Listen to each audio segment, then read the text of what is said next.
everyone, let's continue with the Hindu vocab. The first word is bleak. देखिए bleak का मतलब होता है कोई सिचुएशन अगर bleak होना तो मतलब कि उसका कोई भी ना फ्यूचर नहीं है, उसे bleak कहा जाता है।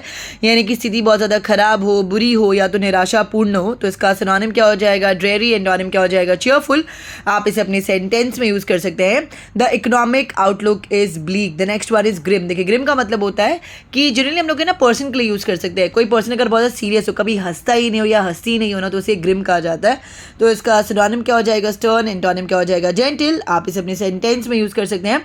हर face was grim as she told them the bad news. Next one is touted. Touted का मतलब होता है to try to persuade people that somebody or something is important or valuable by praising them or it. यानी कि जब आप लोगों को है ना बहुत ज़्यादा बहलाते हैं या फुसलाते हैं किसी चीज़ के बारे में बताकर, और उस चीज़ के बारे में आप कैसे बहलाएंगे या फुसलाएंगे?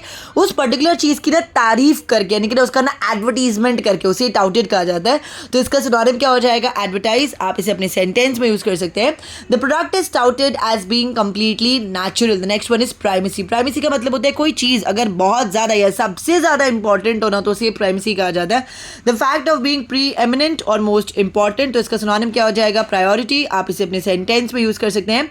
We must give primacy to education. The next one is posit. Posit का मतलब होता है to posit something is to assume or suggest that it is true. तो इसका सिनोनिम क्या हो जाएगा? पोस्टुलेट। एंटोनिम क्या हो जाएगा? रिजेक्ट। आप इसे अपने सेंटेंस में यूज कर सकते हैं। The press is waiting to hear the scientist posit his latest theory on molecular movement. The next one is distress. Distress का मतलब होता है अत्यधिक पीड़ा या तो कष्ट, उसे ही डिस्ट्रेस कहा जाता है। So the state of being very upset और ऑफ सफरिंग ग्रेट पेन और डिफिकल्टी, उसे हम कहते हैं डिस्ट्रेस। तो इसका सिनोनिम क्या हो जाएगा? एगनी। एंटोनिम क्या हो जाएगा? रिलीफ। आप इसे अपने सेंटेंस में यूज कर सकते हैं।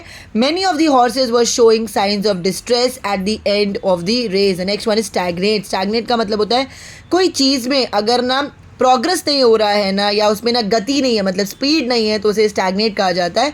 सो टू स्टॉप डेवलपिंग, चेंजिंग और बीइंग एक्टिव। तो इसका सिनोनिम क्या हो जाएगा? अनप्रोडक्टिव। एंटोनिम क्या हो जाएगा? एक्टिव। आप इसे अपने सेंटेंस में यूज कर सकते हैं।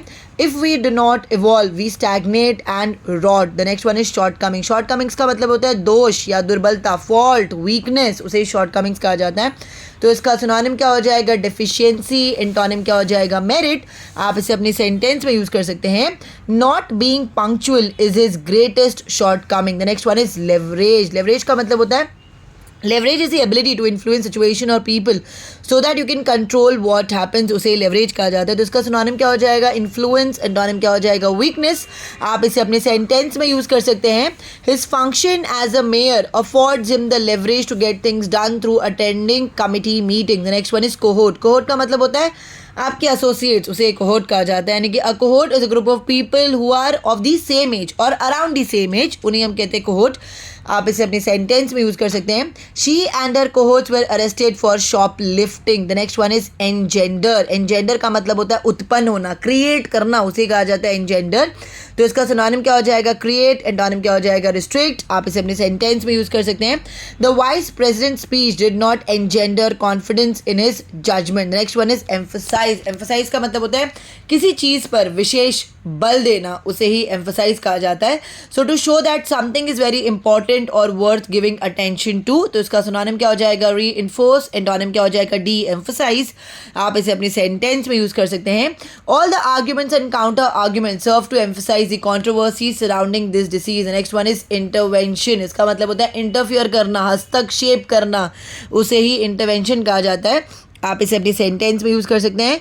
Military intervention will only aggravate the conflict even further. The next one is constrain. Constrain का मतलब होता है किसी व्यक्ति या वस्तु को सीमित करना, अवरुद्ध करना या कुछ करने के लिए बाध्य करना ना, उसे हम कहते हैं कॉन्स्ट्रेन। तो इसका सिनोनिम क्या हो जाएगा? कंपेल। एंटोनिम क्या हो जाएगा? लेट। आप इसे अपनी सेंटेंस में यूज कर सकते हैं। Don't feel constrain to do what he says, he has no authority. The next one is concerted. Concerted का मतलब होता है done by a group of people working together, यानी कि ना अनेक व्यक्तियों द्वारा मिलजुल कर किया हुआ काम उसे कंसर्टेड कहा जाता है। तो इसका सिनोनिम क्या हो जाएगा? कलेक्टिव। एंटोनिम क्या हो जाएगा? सिंगल। आप इसे अपनी सेंटेंस में यूज कर सकते हैं।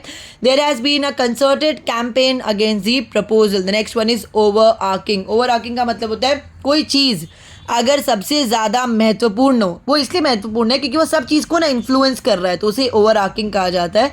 तो इसका सिनोनिम क्या हो जाएगा? कॉम्प्रिहेंसिव। एंटोनिम क्या हो जाएगा? पार्शियल। आप इसे अपने सेंटेंस में यूज़ कर सकते हैं। The overarching theme of the election campaign was tax cuts. The next one is potential. Potential का मतलब होता है एबिलिटी, यानी कि if you say that someone or something has potential, you mean that they have the necessary abilities or qualities to become successful or useful in the future. आप इसे अपने sentence में यूज कर सकते हैं। Denmark recognise the potential of wind energy early. The next one is ringing. Ringing का मतलब होता है निचोड़ना, उसे रिंगिंग कहा जाता है। So to press and squeeze something in order to remove water from it, उसे हम कहते हैं रिंगिंग। तो इसका सिनोनिम क्या हो जाएगा? स्क्वीज। आप इसे अपने सेंटेंस में यूज कर सकते हैं।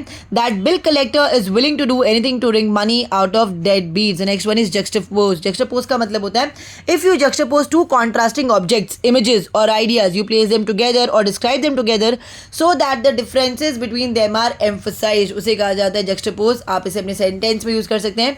The exhibition juxtaposes Picasso's early drawings with some of his later works. Next one is intent. Intent का मतलब होता है इरादा, इंटेंशन आपका, उसे इंटेंट कहा जाता है। आप इसे अपने सेंटेंस में यूज कर सकते हैं। The wording was a little unclear but I think I grasp the intent. The next one is mandate. Mandate का मतलब होता है अधिदेश या शासनादेश या जनादेश, उसे मैंडेट कहा जाता है। So the power that is officially given to a group of people to do something specially after they have won an election. तो इसका सिनोनिम क्या हो जाएगा? ऑथराइजेशन। आप इसे अपने सेंटेंस में यूज कर सकते हैं।